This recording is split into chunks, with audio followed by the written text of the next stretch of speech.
ഹരിശ്രീ ഗണപതേ നമ. അവിഘ്നമസ്തു. ശ്രീരാമ രാമ രാമ ശ്രീരാമചന്ദ്ര ജയ. ശ്രീരാമ രാമ രാമ ശ്രീരാമഭദ്ര ജയ. ശ്രീരാമ രാമ രാമ സീതാഭിരാമ രാമ.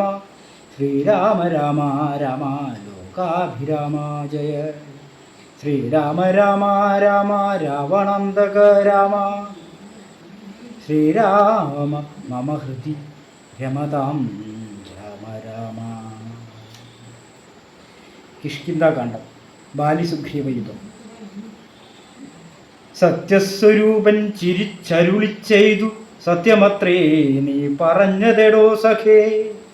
ബാലിയെ ചെന്നു വിളിക്ക യുദ്ധത്തിനു, കാലം കളയരുതേതു വിനീയടോ. ബാലിയെ കൊന്നു രാജ്യാഭിഷേകം ചെയ്ത്, പാലനം ചെയ്തു കൊൾവൻ നിന്നെ നിർണയം. അർക്കാത്മജൻ അതു കേട്ടു നടന്നിതു, കിഷ്കിന്ധയാം പുരി നോക്കി നിരാകുലം. അർക്കകുലോദ്ഭവന്മാരായ രാമനും ലക്ഷ്മണ വീരനും മന്ത്രികൾ നൽവരും മിത്രജൻ ചെന്നു കിഷ്കിന്ധാപുരദ്വാരി യുദ്ധത്തിനായി വിളിച്ചിടനാൻ ബാലിയെ. പൃഥ്വീരുഹവും മറഞ്ഞു നിന്നീരിനാൻ. മിത്രഭാവേന രാമാദികളന്നേരം ക്രുദ്ധനാം ബാലിയലറി വന്നീടിനാൻ. മിത്രതനയനും വക്ഷസി കുത്തിനാൻ.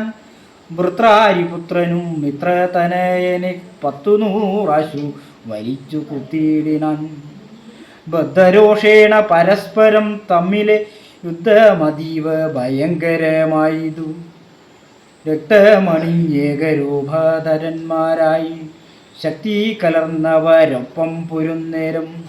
മിത്രാത്മജനേത് വൃത്രാരിപുത്രനേതിത്തം തിരിച്ചറിയാവല്ലൊരുത്തനും. മിത്രവിനാശങ്കയാ രാഘവൻ അസ്ത്രപ്രയോഗവും ചെയ്തിലതു നേരം.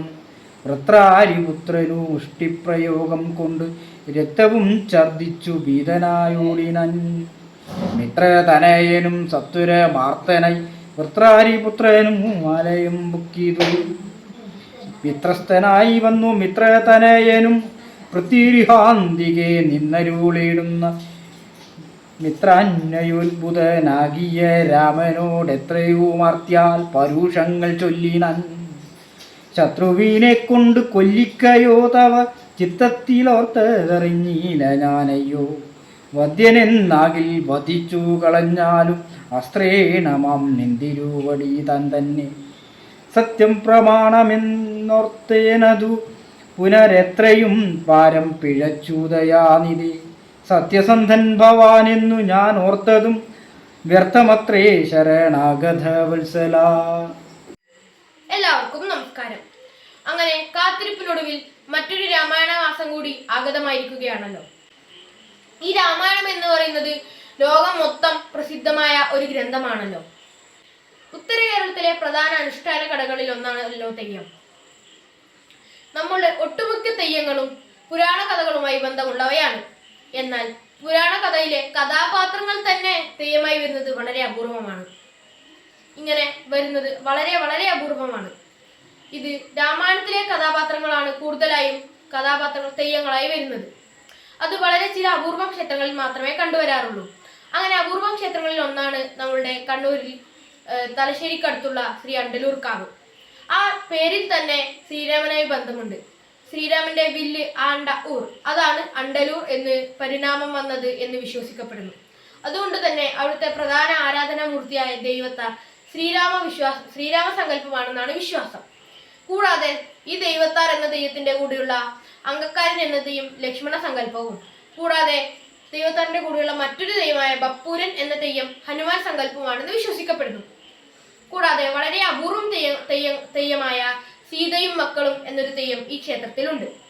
അത് ശരിയായ ബാലിസുഗ്രീവ യുദ്ധം നമ്മുടെ രാമായണത്തിൽ പറയുന്ന പോലെ നല്ല അത് നമ്മുടെ അനുസ്മരിപ്പിക്കുന്ന രീതിയിലുള്ള ചടങ്ങുകളാണ് അവിടെ നടക്കുന്നത്. കൂടാതെ ശ്രീരാമൻ ബാലിയെ അമ്പ് ചെയ്ത് വീഴ്ത്തുന്നതൊക്കെ ചടങ്ങ് അവിടെ കാണിക്കാറുണ്ട്. കൂടാതെ ഇതിനൊക്കെ പുറമെ ആയിട്ട് ചെറിയ തറവാടുകളിലും ചെറിയ പള്ളിയറകളൊക്കെ രാമായണത്തിലെ ചില കഥാപാത്രങ്ങളെ തെയ്യമായി കെട്ടിയടിക്കാറുണ്ട്. അതിലൊന്നാണ് കാങ്കോലിനടുത്തുള്ള വടശ്ശേരി ശ്രീ പെരിങ്ങോട്ടില്ലം തറവാട്. അവിടെ വെച്ചാൽ ഹനുമാൻ തെയ്യം എന്ന പേരിൽ ഒരു തെയ്യമുണ്ട്. അത് വെച്ചാൽ ഹനുമാന്റെ രൂപത്തിൽ തന്നെ ഗതയൊക്കെ പിടിച്ചിട്ടുള്ള ഒരു തെയ്യമാണ്. ആ തെയ്യം ഈ അടുത്താണ് തെയ്യപ്രപഞ്ചത്തിലേക്ക് വന്നത്.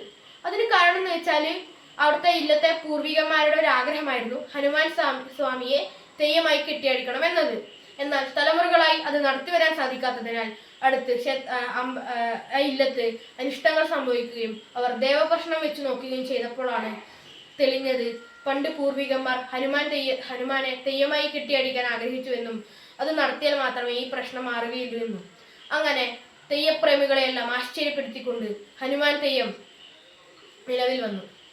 അത് അവിടെ മാത്രമേ ആ തെയ്യമുള്ളൂ. കൂടാതെ ബാലിത്തെയ്യം എന്ന പേരിൽ ഒരു തെയ്യമുണ്ട്. അതെന്ന് വെച്ചാൽ ബാലി മാത്രമേ ഉള്ളൂ. അത് സുഗ്രീവനെ അന്വേഷിച്ച് പോകുന്ന ചടങ്ങുകളൊക്കെ ഉണ്ട്. അതായത് ഓരോ സ്ഥലത്ത് പോയിട്ട് സുഗ്രീവനെ തപ്പുന്ന പോലെയൊക്കെ ഉണ്ട്. കൂടാതെ 2 തരത്തിലുള്ള ബാലിയുണ്ട്. നമ്മുടെ അടുത്ത് 2 ക്ഷേത്രങ്ങളിലാണ് ഈ ബാലിത്തെയ്യം ഉള്ളത്. ഒന്ന് കുഞ്ഞാങ്കലം ശ്രീ വടക്കൻകോവിൽ ഭഗവതി ക്ഷേത്രത്തിലും ഒന്ന് തൃപ്പാണിക്കര ശ്രീ കൽപ്പുറ ഭഗവതി ക്ഷേത്രത്തിലുമാണ്. 2 സ്ഥലത്തും സെയിം ബാലിത്തെയ്യം തന്നെയാണ് സംഭവം. പക്ഷേ രണ്ടും രൂപത്തിലും ഒക്കെ വ്യത്യാസമുണ്ട്. പക്ഷേ അതിൻ്റെ ആറ്റവും തോറ്റും ഒക്കെ ഒന്ന് തന്നെയാണ്. അതിൻ്റെ മുടിയിലാണ് ചെറിയൊരു വ്യത്യാസമുണ്ട്. ഒന്ന് ബാലി എന്ന പേരിൽ തന്നെയാണ്, മറ്റേത് നെടുവാലിയൻ എന്ന പേരിലാണ് അറിയപ്പെടുന്നത്.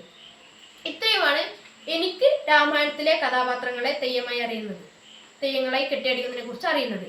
ബാക്കി ഉള്ളവ കണ്ടെത്താൻ നിങ്ങൾ ശ്രമിക്കില്ലേ? ഞാനും ശ്രമിക്കും എന്ന് പറഞ്ഞ് നിർത്തുന്നു. നന്ദി, നമസ്കാരം.